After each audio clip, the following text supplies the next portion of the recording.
everyone. Thanks so much for joining us on this Monday morning on Up with KREM. I'm Channing Curtis. And I'm Tim Pham. Hope you had a great weekend and stayed safe during the high winds we saw yesterday evening. Meteorologist Thomas Patrick tracking all of that. But first, we got to talk about this sunrise. Thomas, my goodness, we are less than 2 weeks away now from daylight saving time, which is on March 10th, where we will spring forward. So we're going to enjoy the sunrise while we can at the 6 o'clock hour. Yes, true, because that does mean it is darker an hour later in the morning for us early risers. So yes, let's enjoy that sunshine when we can see it on any winter day. It is looking beautiful. That is that live picture over downtown Spokane, usually looking out towards the mountains. You might even still be able to see Mount Spokane in the distance to go along with that cloud cover to the east. And what's happening is the cold front that moved through during these overnight hours is clearing out the skies. If you zoom in, you can see that clearing of the skies over northern and now eastern Washington. So we should see a fair bit of sunshine, but we're not out of the woods in terms of the snow showers because that onshore flow is very much present and active over the west side. Yes, some of that moisture will make it towards the inland northwest today. Right now, more than 100 people across the inland northwest are waking up without power, and we've been getting new updates really every 30 minutes or so. Avista reporting about 100 customers are without power in Spokane and Stephen counties, which is an improvement since the last hour. Meanwhile, Northern Lights is reporting about 50 customers are without power across North Idaho. We'll of course keep an eye on all of the outages all morning long. We'll bring you any updates as we get them. And whenever severe weather hits and if you experience a power outage, we want to remind you to download the KREM 2 app. You can sign up to get severe weather alerts or check the forecast in your neighborhood. You can download the KREM 2 app in your phone's app store right now.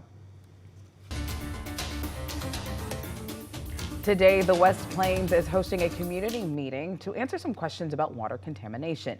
So this morning, our Nicole Hernandez is joining us live from Airway Heights right now. So Nicole, can you tell us more about this meeting this evening and the contaminant that they're going to be talking about?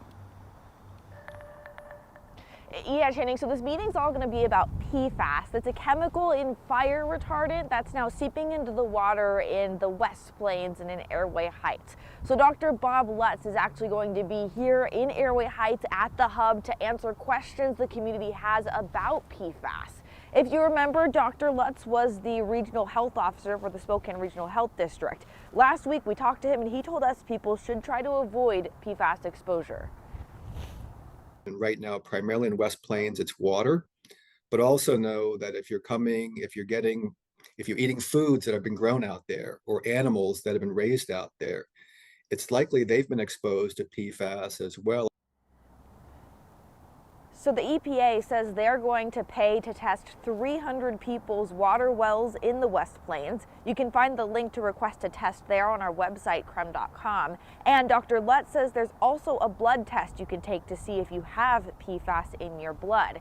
He will be talking more about that this evening, as well as just answering questions in general if the community comes down. Again, that's happening here at the hub, and it starts at 7 o'clock this evening. In Spokane, Nicole Hernandez, KREM 2 News. Brian Koberger is expected to be back in court on Wednesday. Police accuse him of murdering 4 University of Idaho students in 2022. The defense is now asking that more investigators be allowed to view certain genetic evidence. The court will also discuss moving his trial out of Lake Tahoe County, as well as scheduling a date for the trial itself. The hearing will be open to the public and be live streamed as well. That hearing is set for Wednesday, February 28th at 1 in the afternoon. Also this week, Idaho's longest-serving death row inmate is set to be executed Wednesday. Thomas Creech was sentenced to death for the murder of a fellow inmate in 1981. He has admitted to killing dozens of people, though, and just last month, police named Creech as a suspect in a California cold case murder. There have been several appeals made to switch Creech's sentence to life in prison, but the most recent one was denied on Friday. New from over the weekend, former President Donald Trump won the South Carolina Republican presidential primary, defeating the state's former governor, Nikki Haley. So Trump received 60% of the vote, but Haley says she's not bowing out of the race. I said earlier this week that no matter what happens in South Carolina, I would continue to run for president. I'm a woman of my word. I know 40% is not 50%. But I also know 40% is not some tiny group. Haley has now taken her presidential campaign onto Michigan. Looking ahead, the Republican primary in Michigan happens tomorrow. The Idaho and Missouri Republican caucuses are happening this Saturday, March 2nd, followed by North Dakota 1 week from today on March 4th. Then 16 states will vote on what's known as Super Tuesday, March 5th. That's when 874 Republican delegates are up for grabs. That's also the date we'll hear the results of the Iowa Democratic Caucus. Now, you should have received your ballot for Washington's presidential primary election. They're due on March 12th. You will need to put them in a drop box or have them postmarked by 8 p.m. on that day for your vote to count. You also need to select a party affiliation on the outside of the envelope. This is the only election where you'll need to do that. It's not a long-term commitment. Your party affiliation will actually be removed from your voter record 60 days after the results are certified. And come November, you can vote for anybody you want to, regardless of their party. Happening now, you still have the chance to love local through the Inlanders Restaurant Week. Specials continue through this Saturday. And this morning, our Brandon T. Jones takes us to a restaurant specializing in Mediterranean cuisine. This is Lebanon Restaurant and Cafe, and my God, you can just eat with your eyes. Come on down. And if it's not your eyes, it's your nose. As soon as you walk through the door, you're smelling everything. It's very tender meat and flavorful. It gets to be the familiar and the new for anybody that comes in. This is our hummus. We call it the king of the table. The way that this restaurant has blessed me, I really feel it's the same way as blessed the whole city. Dinner, lunch, breakfast, whatever it is, it's an experience, and it's a way to bring communities together. Like 100 different spices, love probably being the #1 spice that we put in every single dish. These are all original recipes.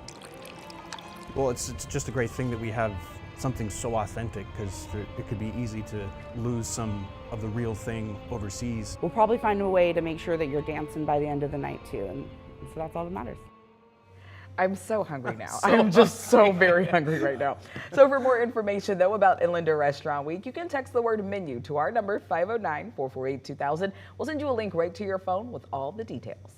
Don't worry, Channy, me too. Sorry to get hungry on a Monday morning. At least we're going to see that sunrise on this Monday morning. About a half hour away to that, and it's looking quite pretty out there, but most importantly on the graphic, the wind's a lot better. Yesterday, that number was at around 30 miles per hour sustained, and the gusts were close to 45 and 50 miles per hour. So that is more manageable this morning. While conditions are looking decently clear through the morning hours, we'll see a few more clouds in the afternoon that could lead to a chance for a stray snow shower or two, but temperatures will be at around the mid to upper 30s. So no threat of any snow sticking. We just might see it because, well, we got onshore flow. It's quite persistent on the west side for now. We'll see how much moisture will cross the Cascades through the day.